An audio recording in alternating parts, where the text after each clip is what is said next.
आज रमीलाबेन गजरा को अबडासा तालुका पंचायत की प्रेसिडेंट का चार्ज मिलने पर बधाई दी गई। रमीलाबेन गजरा अबडासा तालुका पंचायत की वाइस प्रेसिडेंट रह चुकी हैं। अभी उन्हें प्रेसिडेंट का पद मिलने पर बधाई दी। भानुशाली समाज और हर जाति को साथ रखता है और कर्मभूमि भूमि अबडासा की चिंता करता है। उन्हें हमारी तालुका पंचायत का प्रेसिडेंट का चार्ज मिलने और एक महिला को प्रेसिडेंट बनाने पर पूरे अबडासा इलाके और हर समाज की तरफ से बधाई दी जा रही है।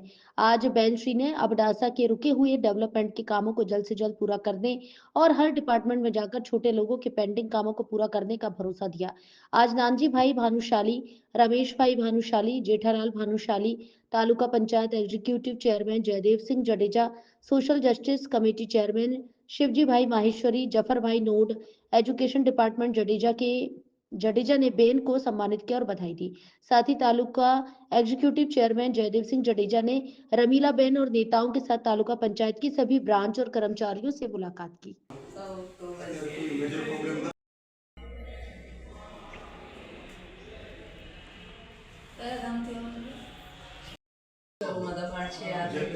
સરપંચોને આપીએ છીએ, લેખિતમાં પણ આપીએ છીએ, તલાટીને પણ કહીએ છીએ। બેંકમાં જ ઇસ્યુ છે, આપણા બેનો ધર્મ ધર્મ એ આપણે પસંદ નથી, બહેનો બિચારો